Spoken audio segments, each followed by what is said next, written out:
स्वाभाविक रूप से आप सब लोग भी इच्छुक होंगे कि हिमाचल प्रदेश में कोरोना वायरस की वर्तमान में क्या परिस्थिति है, और उसके साथ साथ में आप लोग ये भी जानने के लिए इच्छुक होंगे कि हिमाचल प्रदेश में सरकार कोरोना वायरस से संबंधित आने वाले समय में और वर्तमान में क्या क्या कदम उठा रही है। अभी तक हिमाचल प्रदेश में कोरोना वायरस के कुल 54 मामले 54 पॉजिटिव आए हैं, और उसमें से हिमाचल में जो जिनका उपचार अब चल रहा है उनकी संख्या 13 है जो हॉस्पिटल में है।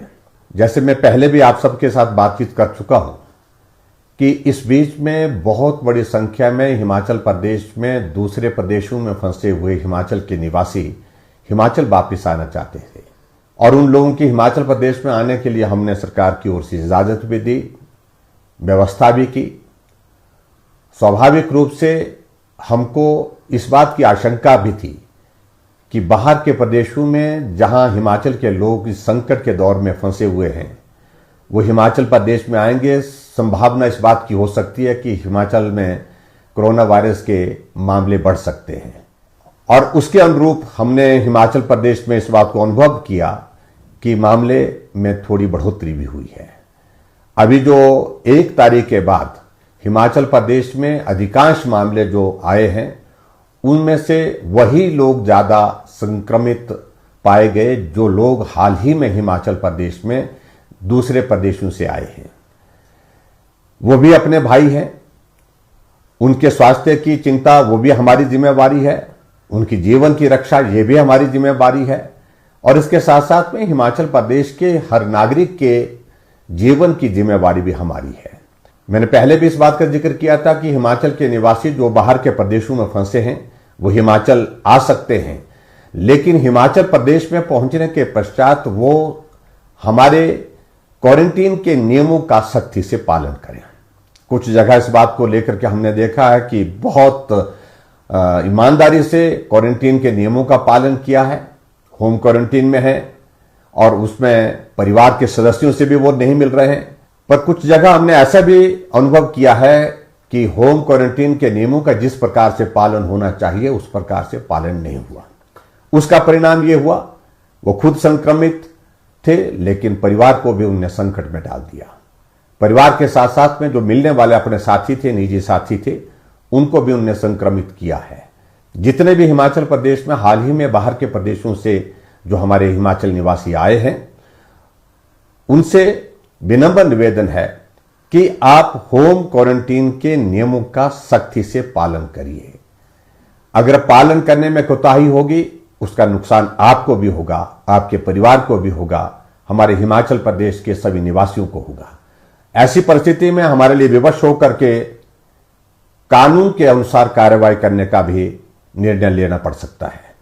भले ही आप परिवार के सदस्यों के साथ नहीं मिल पा रहे होंगे उस प्रकार से जैसा आप मिलना चाहते हैं, लेकिन फिर भी आपको इस बात को समझना चाहिए ये वक्त बहुत लंबा नहीं होता, 14 दिन का वक्त बहुत छोटा सा होता है। इस वक्त को आप गुजारिए, और ऐसे में फिर उसके पश्चात जब आपका टेस्ट करने के पश्चात आप परिवार के साथ मिलने की परिस्थिति में हो पाएंगे तो आपको किसी प्रकार की कोई कठिनाई नहीं होगी।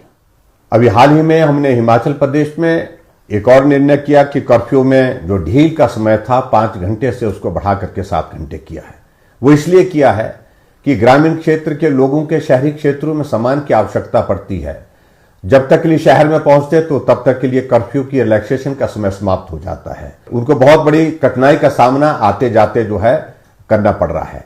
ऐसी परिस्थिति में हमने तय किया कि इस अवधि को बढ़ा करके 7 घंटे करना चाहिए, और 7 घंटे का इसलिए भी कि उसमें सोशल डिस्टेंसिंग को भी हम मेंटेन करने की परिस्थिति में हो सकते हैं, और हमारे बिजनेस एक्टिविटीज को भी हिमाचल प्रदेश में हम चाहते हैं कि अब सुचारू रूप से चले, उसके लिए भी समय अवधि को बढ़ाना बहुत आवश्यक था।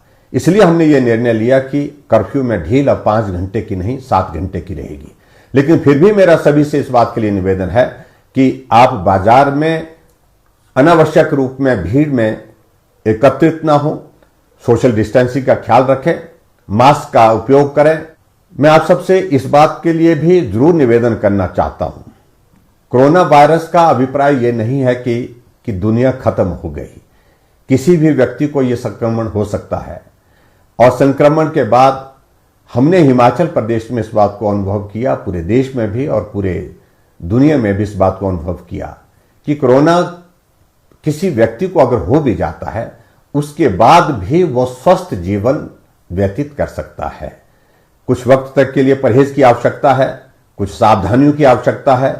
आप पानी पिएं, गर्म पानी का सेवन ज्यादा करें।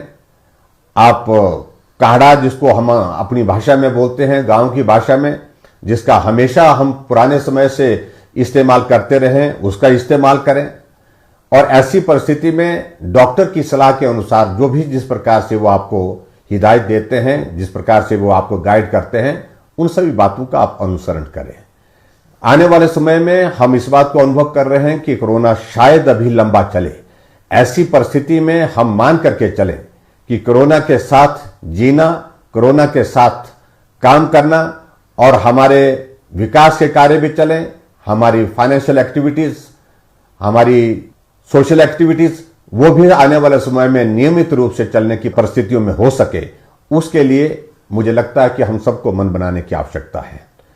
ऐसे में मेरा आप सबसे विनम्र निवेदन है कि आप सबका बहुत बड़ा सहयोग मिला है हिमाचल प्रदेश के सभी भाई और बहनों का, हिमाचल प्रदेश में इस लड़ाई को लड़ने के लिए। आने वाले समय में भी आप इस लड़ाई में अपना सहयोग हमारे साथ बनाए रखेंगे, ऐसा मुझे पूरा भरोसा है। मैं एक बार फिर से उन सब भाई और बहनों का आभार व्यक्त करना चाहता हूं जो कोरोना वॉरियर्स के रूप में, जो फ्रंट में आगे आकर के इस लड़ाई को लड़ रहे हैं, जिसमें डॉक्टर, पैरामेडिकल स्टाफ और हमारी नर्सेज हैं और सफाई कर्मचारी हैं, पुलिस कर्मचारी हैं। सभी लोगों ने बहुत महत्वपूर्ण भूमिका निभाई है।